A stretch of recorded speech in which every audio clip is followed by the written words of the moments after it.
5. Humanistic Buddhism and Politics. After Buddhism spread to China, royal patronage enabled this religion to take root. Starting from Emperor Ming of Eastern Han to Sun Quan, Lord of Hua, Emperor Hua of Liang from the Southern Dynasty, Emperor Zhaoan of Northern Wei, 467–499, Emperor Wen of Sui, Emperor Tazong of Tang, Empress Hua Zetian, Emperor Taizu of Song, even Emperors Kangxi, Yongzheng, and Qianlong of Qing have all greatly assisted the dissemination of Buddhism in China. Particularly, Buddhism saw its golden eras in the Sui and Tang dynasties. Among them were Emperor Hua of Liang, Emperor Xuanzong of Tang, Emperor Shunzi of Qing, who even renounced their throne to become monastics. During the Nenzhao period, King Longshun proclaimed Buddhism as the national faith.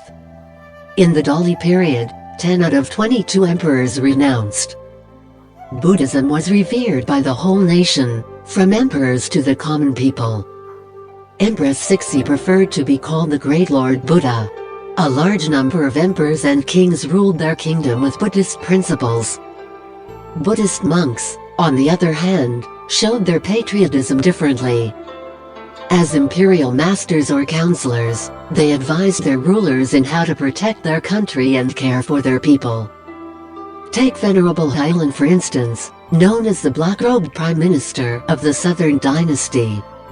He was summoned to the palace by Emperor Wendi to serve as a counselor to assist in the making of decisions.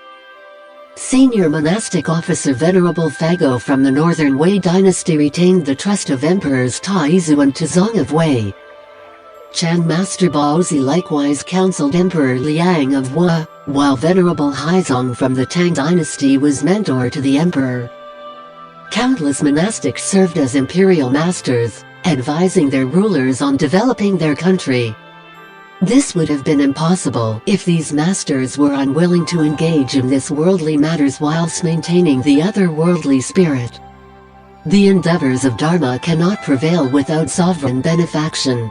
Master Dawn believed that while politics need the guidance of the Dharma, Buddhism is also in need of political protection.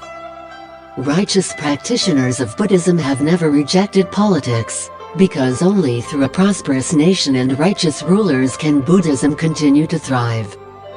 Throughout history, Buddhism's prosperity never occurred without a prosperous nation. Examples of the close relationship between Buddhism and politics are as follows. 1. Buddhist masters as imperial counselors and great translators. The first emperor to exert tremendous influence on Chinese Buddhism was Emperor Ming of Eastern Han, who not only dispatched messengers to bring Buddhism into China, but also decreed the construction of Buddhist temples. He demonstrated utmost respect to Buddhism. During the 16 kingdoms of the Five Barbarians period, Buddhism thrived in northern China, under royal patronage inspired by masters such as Hsing, Daon, and Kumarajiva. Using his supernatural powers, Hsing, revered as a teacher to the king, transformed the barbaric natures of Shiyu and Shila, and saved countless lives. Shila even sent the palace children to temples so they could learn Buddhism. He also visited the Buddhist temple on Buddha's birthday on April 8th of the lunar month to bathe the Buddha statue and pray. Under their reign, the entire nation followed the Buddhist faith. Having convinced Fujian to cease battle, Dawn was escorted back to Chang'an to begin translating and writing commentaries on Buddhist texts. Another purpose was also to establish the regulations and rules of monastic communities. The spread of Buddhism in Korea and Japan began when Fujian gave these nations gifts of sutras and Buddha statues. Yao crossing the emperor of Qin revered Kumarajiva as his teacher.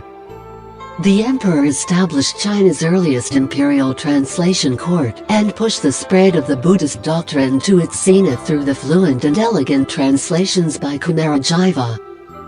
Miao Crossing also decreed Kumarajiva's disciple to assume the posts of senior monastic officer and secretary, which marked the inception of monastic ministers in Chinese Buddhism. The reason for the monastic ministry system came from senior monastics needing to assume official positions.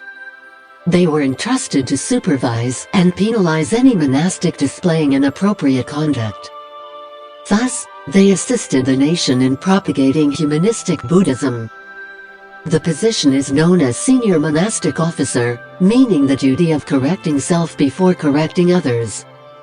This system was inherited by the southern and northern dynasties with different titles such as monastic officer, monastic secretary, senior monastic officer, left-wing monastic secretary, or right-wing monastic secretary.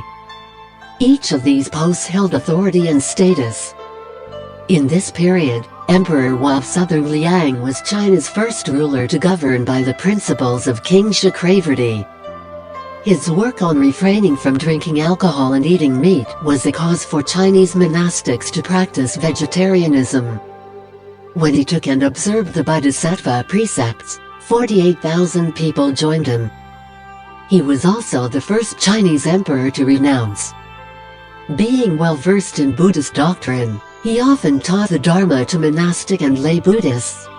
In addition to writing well over 100 fascicles of commentaries on the Nirvana Sutra and Vimalakirti Sutra, the well-known Buddhist liturgies Emperor Liang's treasured repentance ceremony and the water and land Dharma service liturgy are both his accomplishments.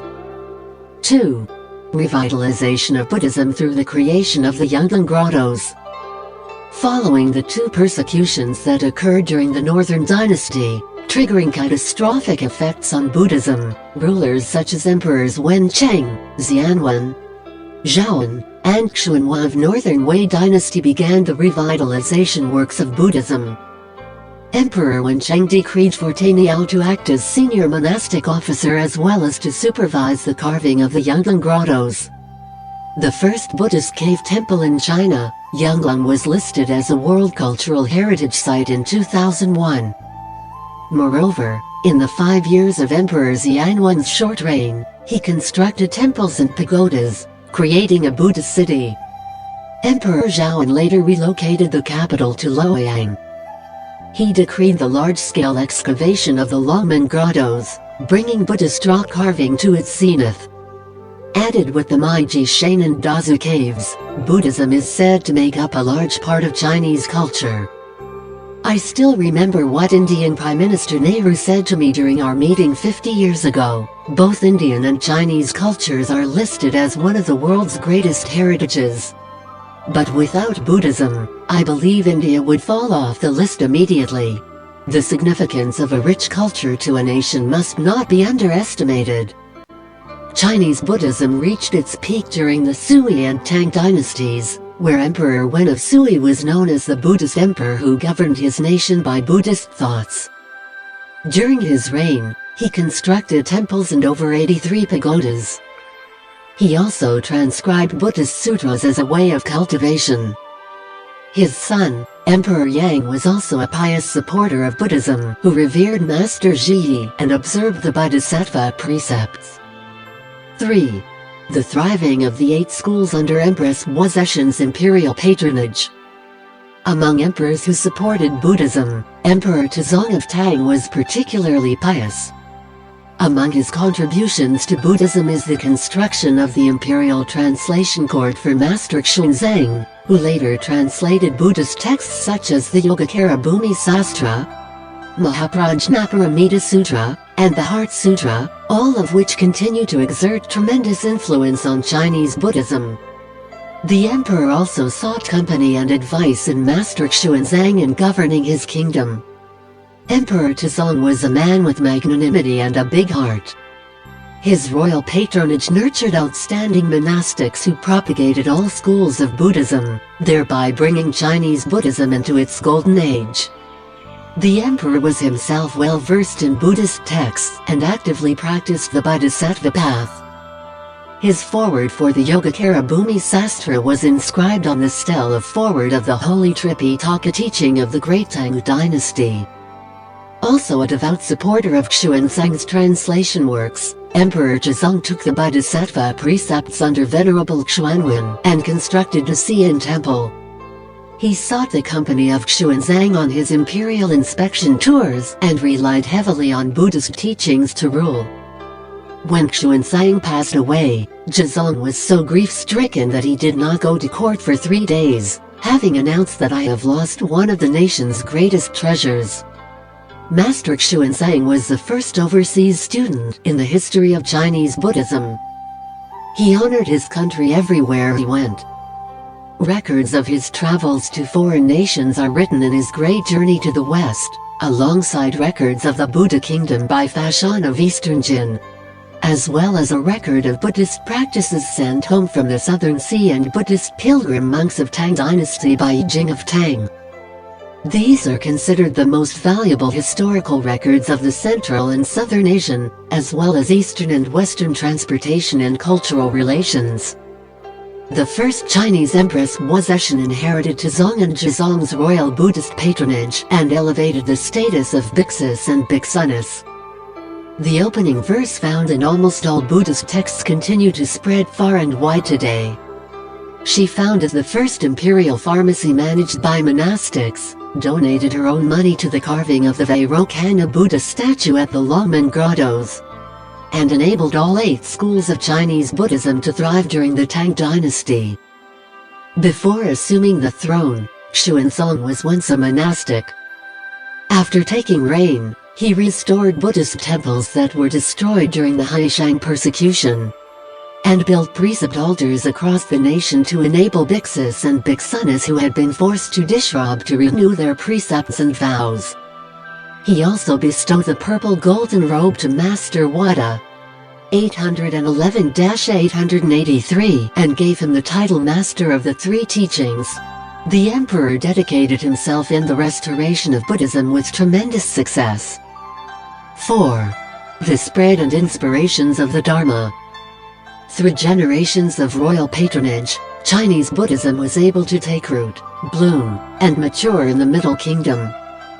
Subsequently, it spread to countries such as Korea, Japan, and Vietnam. The Northern Mahayana tradition and a shared East Asian culture were thus formed. 1. Buddhism believes in reason, not superstition. 2. Buddhism believes in the greater good, not the lesser good. 3. Buddhism believes in involvement with society, not seclusion from it. 4. Buddhism believes in infinity, not limits. 5. Buddhism believes equality, not discrimination. 6. Buddhism believes in self-reliance, not dependence. Not only can Buddhism harmonize political powers, it can also serve to progress the norms of society through the beliefs in righteous faith and wisdom.